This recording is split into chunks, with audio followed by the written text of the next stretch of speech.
Tem gente que não perde uma chance de fazer uma fezinha toda semana. Jogar na loteria é permitido por aqui, mas para se aventurar em cassinos e outros jogos de apostas, só fora do Brasil. Para quem quer testar a sorte, os principais destinos são os famosos cassinos de Las Vegas, nos Estados Unidos, Macau, na China e Singapura, que também tem despontado como o paraíso dos apostadores. Na Europa, alguns países também têm essas atividades legalizadas.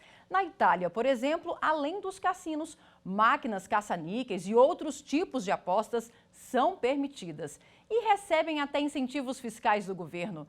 Mas não é em todo lugar que se pode jogar e fazer apostas. O Lincoln mora em Milão e vai contar pra gente. Lincoln, como funciona aí?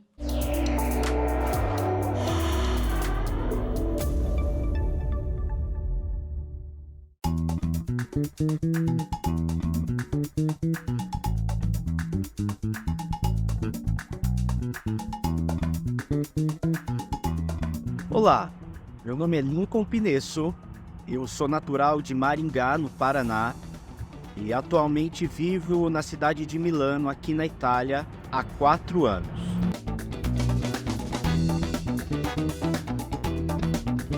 Jogos são legalizados pelo governo, porém não podem ser jogados, apostados em qualquer tipo de local, de bar, de restaurante. Por exemplo, uma gelateria, um restaurante, um bar não pode permitir jogos, apostas dentro dos seus estabelecimentos.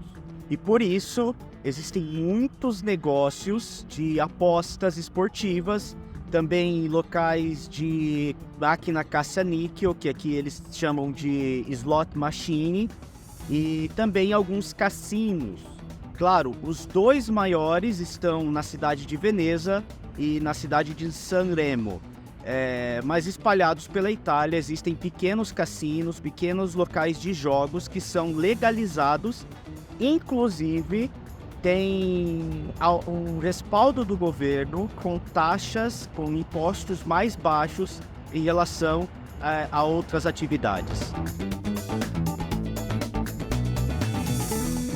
Diferente de outros países, aqui na Itália não existe um limite do quanto uma pessoa pode gastar em apostas, né? Em cassinos e tudo mais. Elas podem, quando tem dinheiro, elas podem gastar. E por isso, muitas pessoas criticam esses jogos de azar, esses jogos de apostas, esses cassinos, porque é muito fácil de lavar dinheiro. Para muitas pessoas, inclusive, consideram que isso é um dos cânceres da sociedade italiana, porque as pessoas ficam viciadas, gastam todo o seu salário nesses jogos e traz muitos problemas para a sociedade italiana.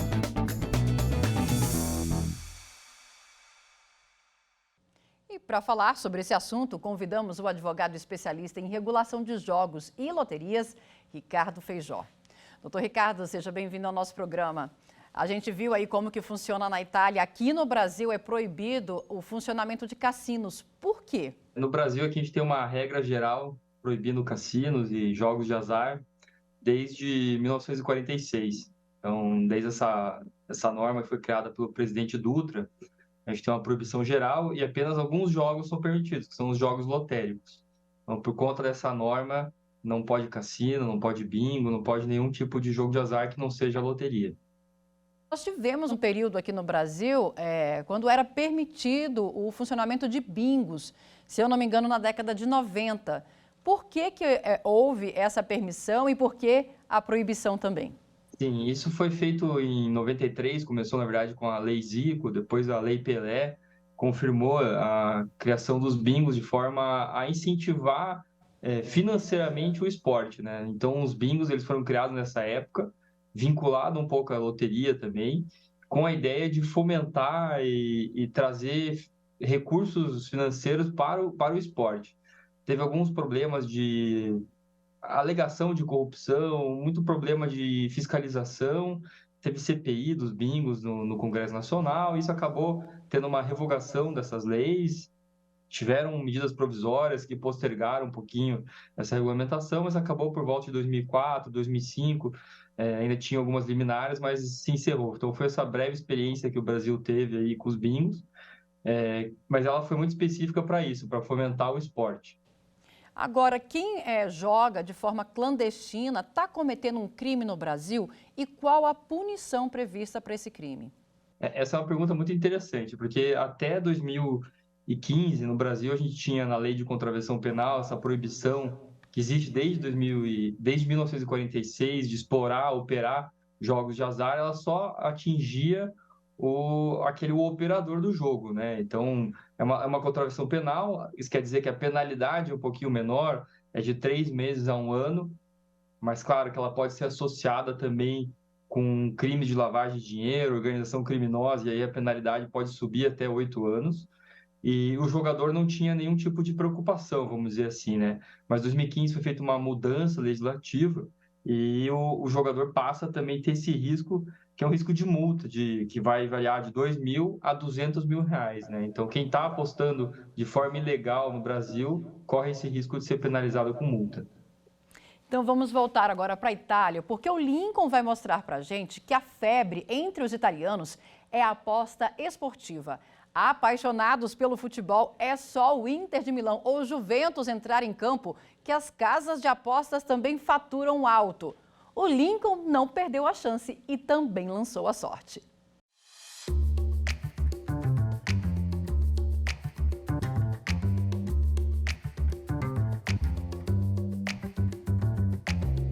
Bom, nesse momento estou indo fazer uma aposta na partida que vai acontecer no domingo entre Inter e Juventus. A partida vai ser lá em Turim, mas eu torço pela Inter de Milano.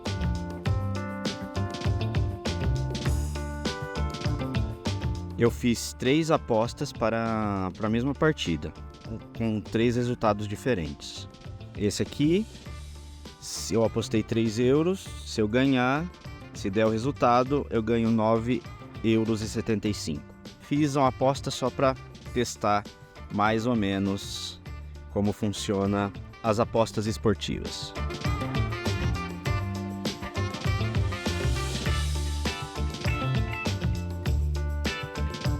Para quem não conhece, aqui a fundo é o estádio San Siro. Na verdade, esse estádio aqui tem 2 nomes.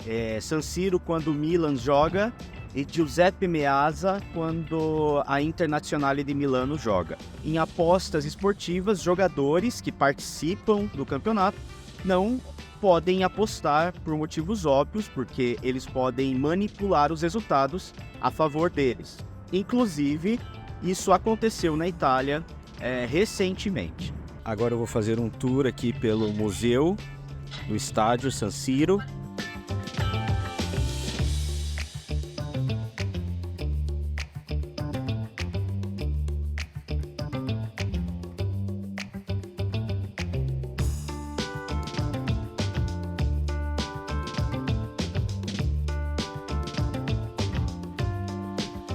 Antes de me despedir, eu gostaria de deixar uma pergunta para o especialista que participa desse programa, de como seria no Brasil se fossem permitidos jogos, apostas em jogos, máquina de caça-níquel e cassinos. E agora, com imagens ao fundo do San Siro, eu me despeço do programa Como Funciona Aí. Tchau! E eu agradeço o Lincoln pela visita ao estádio, pela aposta que ele fez e vou repassar a pergunta para o Dr. Ricardo. Afinal, como que funcionaria aqui no Brasil se os jogos fossem permitidos? Essa é uma pergunta muito interessante. Hoje a gente basicamente tem 2 grandes questões, que é apostas esportivas online, apostas esportivas, e os jogos, cassinos e demais jogos online, né? Então, as apostas esportivas no Brasil hoje, elas são legalizadas, foram legalizadas por uma lei de 2018, mas está pendente de regulamentação, que quer dizer que falta o governo dizer como que isso pode ser explorado no Brasil. Agora, eu posso apostar, fazer uma aposta numa plataforma, por exemplo, de jogos online, que não é hospedada aqui no Brasil? Essa é uma pergunta que o pessoal acaba fazendo, que as bets que todo mundo vê online ficaram muito famosas nos últimos anos, especialmente na pandemia, e o pessoal fica muito com medo, né? Você pode ou não pode apostar. O que a gente tem hoje é que esses sites, em sua grande maioria, estão sediados fora do país, possuem uma licença própria de jogo, né?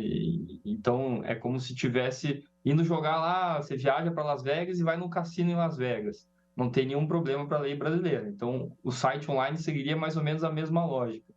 Tem até já teve um parecer interno da Polícia Federal nesse entendimento de que você jogar fora do país, você está jogando num site, você está como se estivesse fora do país jogando. Então não teria nenhum tipo de problema com a legislação que nós temos hoje. Claro que não tem nada, não tem uma legislação muito clara, não tem um regramento muito claro, mas a ideia é mais ou menos essa, né? Que a gente fala que é a territorialidade. Como está fora do país, em tese você poderia jogar. É importante sempre ver se esse site ele é um site legítimo, se ele tem uma licença fora do país e tudo mais. Excelente.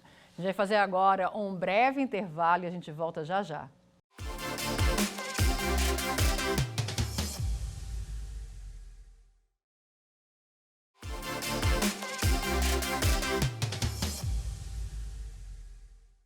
O Como Funciona Aí está de volta para desembarcar no paraíso dos jogadores.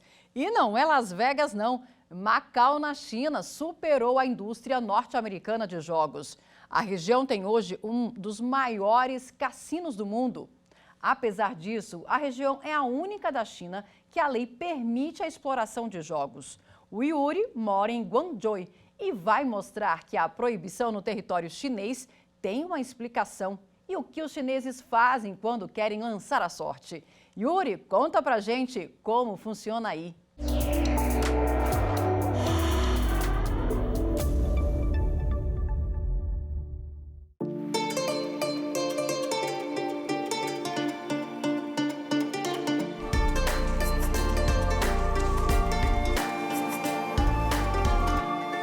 Sou Yuri Ribeiro, mineiro, natural de Ribeirão Vermelho, uma cidade linda, aconchegante e super acolhedora. Após me formar em engenharia química no FMG, comecei minha carreira em uma multinacional mineira, líder global de mercado. A empresa me expatriou para Xangai, na China, em 2011. E minha atividade principal é assessorar empresas a exportar e vender na China. É possível jogar na China continental? Macau, já ouviu falar dessa cidade?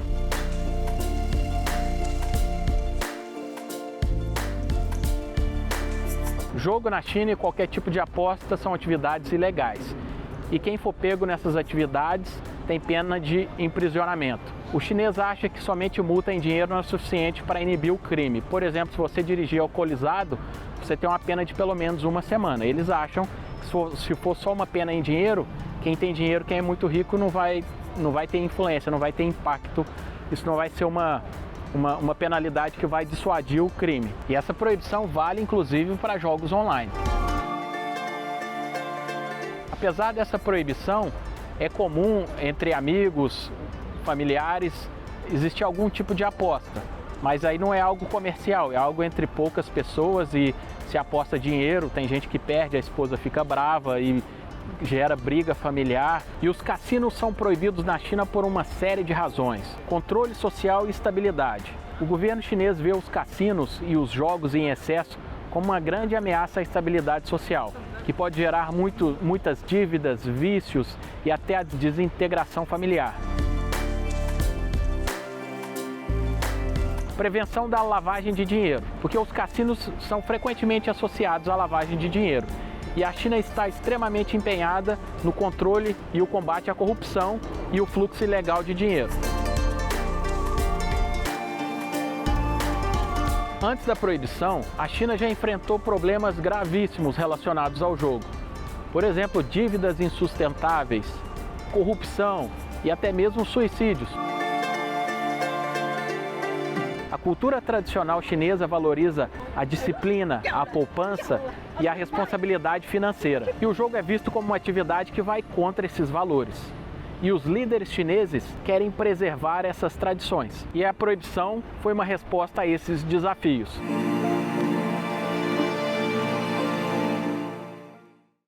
voltamos a falar sobre esse assunto com o advogado especialista em regulação de jogos e loterias, Ricardo Feijó. Doutor Ricardo, por que na China existe esse território livre, que é em Macau, sendo que no país todo, é proibido o jogo? Isso é uma situação bem interessante aí de Macau. Foi um território ocupado pelos portugueses, nunca chegou a ser colônia, mas foi ocupado pelos portugueses por centenas de anos, pagavam aluguel para a China e tudo mais, e acabou enraizando ali muito das instituições portuguesas, né? Então, nós temos alguns institutos do direito que acabaram vigorando e perseverando em Macau, que hoje é considerada uma região administrativa especial. Então, tem algumas normas jurídicas próprias e diferentes da China continental, e uma dessas é a legislação a respeito dos jogos e dos cassinos, né? Então, é por isso que lá em Macau tem essa autorização para cassinos. É uma legislação que até foi alterada nos anos 2000, começo dos anos 2000. Até então tinha poucos operadores, tinha quase um monopólio de uma empresa, e hoje tem várias empresas internacionais que estão em Las Vegas e também criaram cassinos em Macau. Então a gente vê ali no VT, ali, a gente viu a Wynn e outras empresas grandes, MGM, que estão todas lá, que são lá dos Estados Unidos e hoje lá estão explorando em Macau, e fez lá Macau ser um grande sucesso, um grande polo de jogo na Ásia, né? Agora, outro fato curioso é que aqui no Brasil, trazendo essa situação para a gente aqui, é que aqui no Brasil é proibido o jogo. Mas se eu entro num cruzeiro, por exemplo, que tem um cassino dentro do navio, eu posso jogar? É permitido? E por que seria permitido, mesmo sendo a legislação brasileira proibindo, né, o funcionamento do cassino, eu posso jogar dentro do cruzeiro que saiu aqui, vamos dizer assim, a gente embarcou nele aqui no Brasil? Isso aí até utiliza do que a gente chama do direito internacional, né? Então, os cassinos, enquanto estão em águas brasileiras, os navios não permitem o jogo de cassino. O que eles fazem? Eles saem lá do limite territorial brasileiro, estão em águas internacionais, aí as regras passam a valer, são aquelas que estão da nacionalidade do navio, não mais as regras do Brasil, onde estava portado antes o navio. Então, por isso que nessas situações, os cassinos se distanciam da costa e quando estão fora das águas brasileiras, eles passam a permitir o jogo e tudo mais. E a gente tem exemplos de outros países em que tem uma legislação mais robusta e eficaz em relação à permissão e, ao mesmo tempo, o controle do jogo? Eu sempre uso como referência a legislação do estado de Nevada, onde fica Las Vegas, nos Estados Unidos, porque é um estado que autoriza e regulamenta o jogo desde 1930. Então, nós estamos falando em quase 90 anos, mais de 90 anos de regulamentação de jogo. Eles têm muita experiência, erraram muito, acertaram muito, e hoje é uma regulamentação que tem um histórico muito positivo, né? E ela foi sendo amadurecida por muitos anos. Então, ela é sempre usada muito como referência de um caso de sucesso, um caso de referência que o legislativo brasileiro pode usar como padrão para aplicar ou não no nosso país, né? E a gente vai voltar agora para a China para embarcar com Yuri numa viagem para Macau, a Las Vegas do Oriente. E já na chegada, ele vai mostrar algo em comum entre o Brasil e essa região chinesa, o idioma português. Isso mesmo. Yuri, mostra para a gente como funciona aí.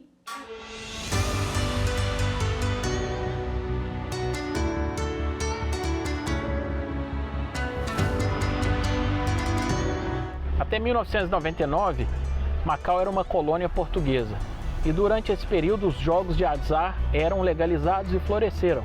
Após a transferência de soberania de Macau para a China, a autonomia dos jogos de azar, por exemplo, permaneceram. Então, por um lado, a China continental proíbe os jogos de azar, principalmente pela estabilidade social e valores culturais.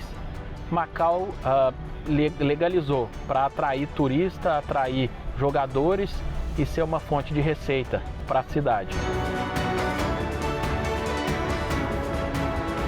Cheguei em Macau. Bem aqui na chegada você já encontra muita informação de cassinos. Tanto de cassinos quanto de hotéis. Pessoas panfletando, passando informação.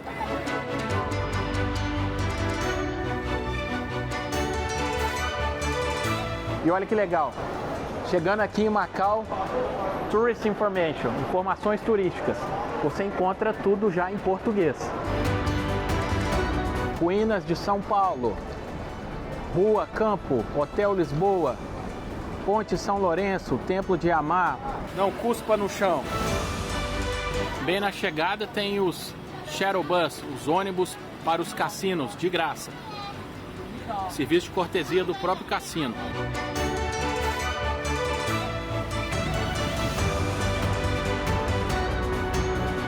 Para quem acha que Las Vegas, Mônaco, Singapura são as principais cidades de cassino do mundo, estão enganados. É aqui, Macau, um território chinês colado à China Mainland, que é a China continental. Dezenas e dezenas de cassinos aqui atrás, Grand Lisboa, MGM aqui ao lado, muitos cassinos. Vamos conferir nesse vídeo. Vamos entrar em um cassino.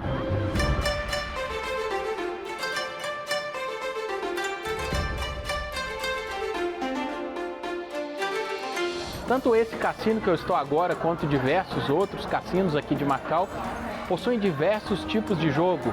Jogo de carta, jogo de dado, roleta, caça-níquel, é bem complexo. E algumas vezes que eu vim a Macau e fui a cassinos, eu vi que o pessoal joga, mas joga mesmo, assim, quantias exorbitantes. Muitas marcas de grife associadas ao cassino. Quem vem aqui vem para gastar dinheiro e pode também comprar artigos de luxo, italianos, franceses principalmente. A partir daqui eu não posso filmar, ali não pode filmar, não pode usar celular e somente acima de 21 anos de idade.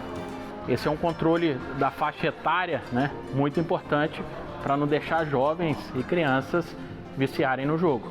Essa é a moeda de Macau, pataca de Macau. E nessa cidade isso é muito utilizado, cidade dos cassinos.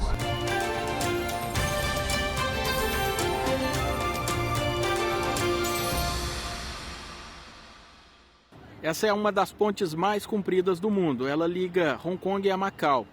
E bem aqui à frente, essa é uma torre, cartão postal da cidade de Macau. Um ícone da cidade. E essa região que eu estou, muitos cassinos. Ali a gente vê cassino ali atrás. Esse aqui é enorme, Wynn. Aqui ao lado, MGM. Obrigado, Marina, do programa Como Funciona Aí, da TV Justiça. Até logo, um grande abraço. Eu gostaria de perguntar ao especialista, por que o jogo do bicho no Brasil é proibido e o que acontece com quem é pego jogando? Yuri, nós que agradecemos a sua participação aqui no Como Funciona Aí e vou repassar a pergunta para o doutor Ricardo. Então, doutor Ricardo, vamos responder o Yuri, por que não pode o jogo do bicho no Brasil? Como eu falei no começo, no Brasil o jogo de azar é proibido, com exceção das loterias, né? E das loterias regulamentadas, loteria federal e loterias estaduais. E o jogo do bicho é um jogo de azar porque o que determina o resultado é a sorte, não é uma habilidade. E é uma espécie de jogo lotérico, né? Porque ele tem um sorteio e a partir da escolha de alguns números ali nos animais que a gente coloca, você é escolhido o vencedor ou não, né? Então, ele é um jogo de azar que não está autorizado, não tem regulamentação, então ele é um jogo de azar proibido pela lei de contravenção penal. E quem é pego jogando está sujeito a multa aí de R$2.000 a R$200.000. E, doutor Ricardo, a gente tem países com leis, vamos dizer assim, eficazes no controle à corrupção e à lavagem de dinheiro? A gente viu o Yuri contando que é uma preocupação da China o combate a essa lavagem de dinheiro por meio dos cassinos, né? Eu diria que todo país que autoriza a exploração de jogo de azar no mundo, pelo menos a maior parte dos países, está sempre acompanhado de uma preocupação com prevenção à lavagem de dinheiro e com prevenção de sonegação fiscal, né? Mas especialmente prevenção à lavagem de dinheiro. Porque como tem muito jogo, muito resultado de jogo, apostas e prêmios, isso estaria suscetível a você fazer algum tipo de manipulação dos números e gerar uma lavagem de dinheiro. Então, os principais países que regulamentam o jogo, aí eu vou colocar de novo como referência, Estado de Nevada, Estados Unidos, Inglaterra, Aqui na América Latina, podemos falar um pouco do que tem na Argentina, tem uma regulamentação sobre isso também. Então, existem diversas regras, diversos instrumentos que buscam fiscalizar e controlar para justamente prevenir a lavagem de dinheiro.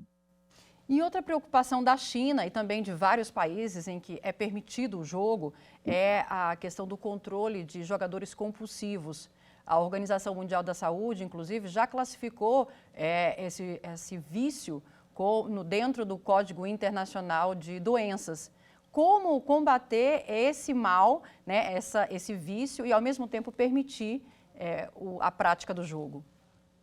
Esses efeitos nocivos do jogo, efeitos sociais nocivos, também eu diria que é a segunda grande preocupação dos reguladores e dos operadores, e está envolvido no tema que a gente chama de jogo responsável, que é explorar o jogo com responsabilidade corporativa, né? Ou seja, sabendo que o jogo tem benefícios sociais, que traz benefícios para a sociedade, é entretenimento, gera receita para o Estado, mas sim tem lá uma parcela de jogadores, comparado ao total, uma parcela pequena, que pode sofrer essa doença que é colocada pela Organização Mundial da Saúde.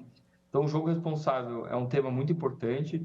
Hoje a gente tem a Associação Mundial de Loterias, ela estabeleceu princípios do jogo responsável, que é para os operadores buscarem como práticas nas suas atividades que buscam justamente mitigar esses efeitos e prevenir que eles ocorram. E daí você vai ter um jogo que vai trazer entretenimento e vai evitar que gere vício, né? Então isso é feito através de políticas de informação, transparência a respeito das regras do jogo e de muita utilização de dados para saber o comportamento do jogador e identificar quando aquele comportamento passa a ser nocivo para ele. Então isso, claro, cada legislação faz de um jeito. Hoje no Brasil, no âmbito das loterias e das apostas esportivas, em termos legislativos é muito genérico, mas a gente vê que existe um compromisso aí dos estados, loterias estaduais, um compromisso até do Ministério da Fazenda, de promover práticas de jogo responsável que buscam justamente evitar esses malefícios sociais do jogo. É possível, sim, ter um jogo que traz entretenimento, traz receita para a sociedade e que diminua esses efeitos negativos. Doutor Ricardo, muito obrigada pela participação no nosso programa e a gente fica por aqui preparando a nossa próxima viagem. Siga a gente nas nossas redes sociais. Estamos no YouTube, no Instagram, no Twitter e no Spotify. É só digitar @Rádio ITV Justiça que você encontra tudo lá. Até a próxima!